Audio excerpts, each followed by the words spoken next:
1974년 2월 22일로 갔습니다. 어떤 얘기 해주시겠습니까? 네, 1974년 2월 22일은 대한민국 해군 역사상 최악의 수치라고 불리는 통영 YTL 30호 침몰 사건이 있었던 날입니다. 통영 앞바다에서 대한민국 해군 159기 훈련병 330명을 태운 해군 예인정이 침몰하면서 해군과 해양경찰 훈련병 159명이 숨진 사건인데요. 이 사건은 지금까지도 전시 아닌 평시 해난 사고 중 세계 해군사상 가장 큰 인명 손실을 낸 사건으로 기록이 돼 있습니다. 네, 지금 말씀하셨습니다만 벌써 50년이 지난 사고인데 이게 인재인데 기네스북에 오른 사고라고요, 이게? 아니 근데 이게 전쟁이 나서 뭐 공격을 받은 것도 아니고 평시에 어떻게 군함에서 이렇게 많은 인명 피해가 있었을까요? 네, 1974년 2월 22일은 겨울이 끝나갈 무렵인데 그날 많이 추웠다고 해요. 오전 10시부터 통영 앞바다에 폭풍주의보가 내려졌고 비까지 내려서 체감 온도는 거의 영하 10도까지 내려간 상태였다고 합니다. 이런 날씨에도 불구하고 해군 신병 159기와 해경 11기 훈련병 316명이 8주차 훈련 일정으로 이순신 장군의 위패가 모셔져 있는 통영 충렬사를 참배하고 돌아가는 길에 YTL을 타고 모함으로 이동하던 도중에 갑자기 파도와 돌풍이 일어났고요. 파도를 피하려고 YTL정이 급선회를 하다가 균형을 잃고 전복, 침몰되면서 끔찍한 사고가 발생한 겁니다. 네, 당시 통영에 폭풍주의보가 있었는데도 불구하고 무리하게 일정을 강행을 했는데 이게 또 그 정원을 초과해서 많은 훈련병들이 탔다면서요. 네, 그렇습니다. 해군이 충렬사 참배를 마치고 이제 집결을 했는데 전체 병력을 330명씩 2개 그룹으로 나누어서 네. YTL정에 실은 거예요. 그런데 사람이 배가 작았다기보다는 사람이 너무 많이 탄 거죠. 이 YTL정이라고 하는 게 뭐냐면 대형 선박의 출입항을 보조하기 위한 작은 배예요. 정원이 150명이었는데 네. 330명이 탄 겁니다. 또 수송정이 아니라 이런 예인정에 배를 사람을 실은 것도 문제가 되는 거예요. 왜 2배가 넘는 정원에 사람을 태웠는지 이건 아직도 풀리지 않는 의혹입니다. 안전불감증이죠. 근데 또 네. 당시에 훈련병들이 전투화를 신고 있었기 때문에 바다에 빠졌을 때 그 불편하잖아요. 이게 무겁고. 그렇죠. 그래서 못 나온 것도 있다. 이런 얘기. 네, 이 전투화도 문제가 됐는데요. 당시에 훈련병들이 전투화를 신고 있었는데 이게 희생자가 많았던 원인으로 지목이 됩니다. 생존자들도 이런 증언을 해요. 물에 빠졌을 때 빨리 전투화를 벗고서야 헤엄쳐서 살아났다. 네. 이런 이야기를 합니다. 자, 이게 물에 빠지면 목이 길고 무거워지는 거예요. 그래서 수영에 방해만 되기 때문인데요. 이 사건 이후로 우리나라 해군은 함정에서 전투화 착용을 오히려 특별한 경우가 아니면 엄격히 금지하고 있습니다. 네, 뭐 얼마나 급박한 상황이었는지 당시 주변에 있었던 어부들이요 사고 당시 이제 배에 있던 모든 걸 던지면서 정말 필사적으로 이렇게 훈련병들을 구조했다고 들었습니다. 네, 사고 당시에 주변의 민간 어선들이 필사적으로 이 훈련병을 구조했는데요.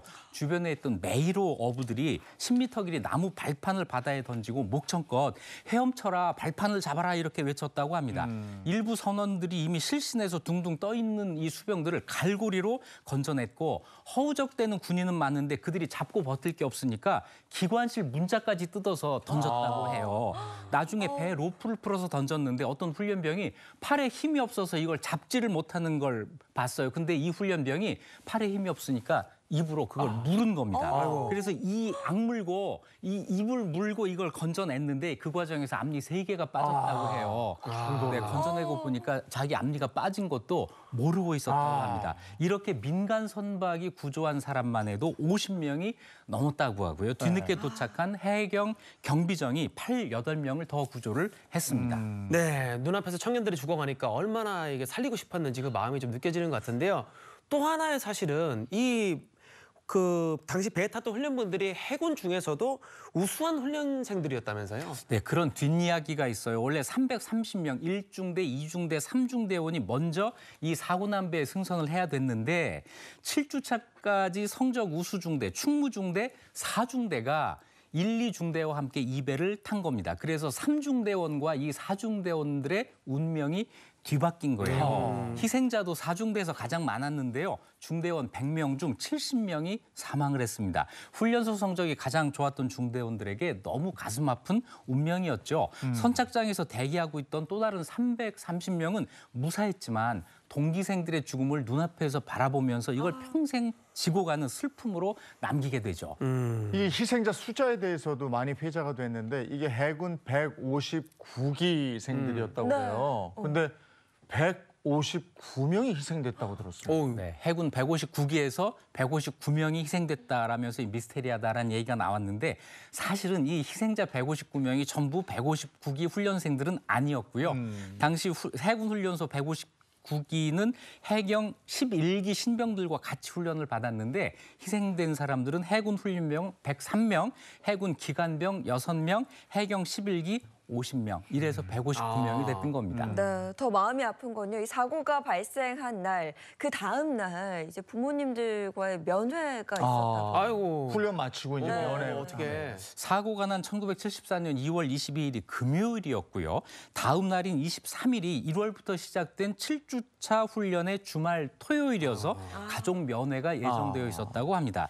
충렬사 참배를 마친 이 훈련병들은 하룻밤만 지나면 부모님들을 만날 수 있다라고 하는 기대감에 부풀어 있었을 것이고 그 가족들도 마찬가지였겠죠. 가족들은 하루 전날 진해에 도착해서 인근 여관에 투숙을 하면서 이 면회를 기다리고 있었는데 그렇겠네. 이 네. 가족들에게 전달된 것은 믿을 수 없는 비보였습니다. 가족들은 하루 만에 면회객에서 유가족으로 아우. 신분이 바뀌게 된 거예요. 아, 이게 웬일입니까? 자식들 보고 싶어서 그냥 그때 교통이나 편합니까? 전날 오셨어요. 전국 각지에서 네. 오셨을 텐데 그러니까요. 이런 비보를 맞게도 했습니다.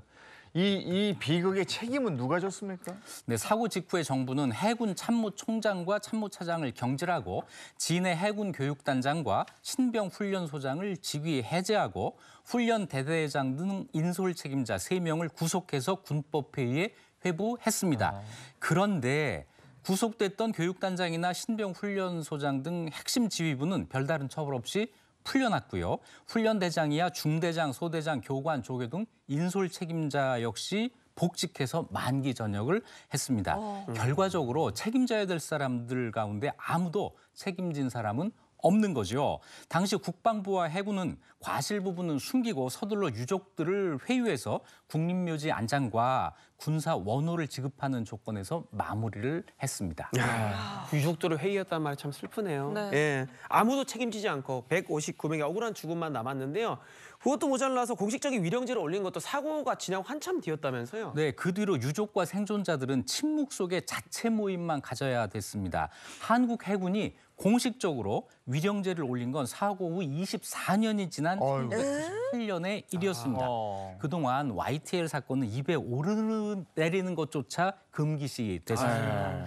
통영 YTL 30호 침몰 사건은 자연재해에 의한 것이 아니라 안전 불감증으로 인한 명백한 인재였습니다. 자, 군인들은 국가를 믿고 국가의 명령에 따르는 사람들이죠. 그렇다면 국가는 군인들의 안전과 생명을 끝까지 책임져야 하는 그런 책임이 당연히 있는 거라고 생각을 해야 되겠죠. 우리 희생자들을 잊지 말고 다시는 이런 일이 발생하지 않도록 해야 되겠습니다. 그 긴 세월 동안 쉬쉬하고 묻혀 있었으니까 저도 생소했거든요. YTL 통영. 야, 이거 침몰 사고 그런 게 있었나 싶을 정도였는데 그랬군요. 자, 다음 역사로 가보겠습니다.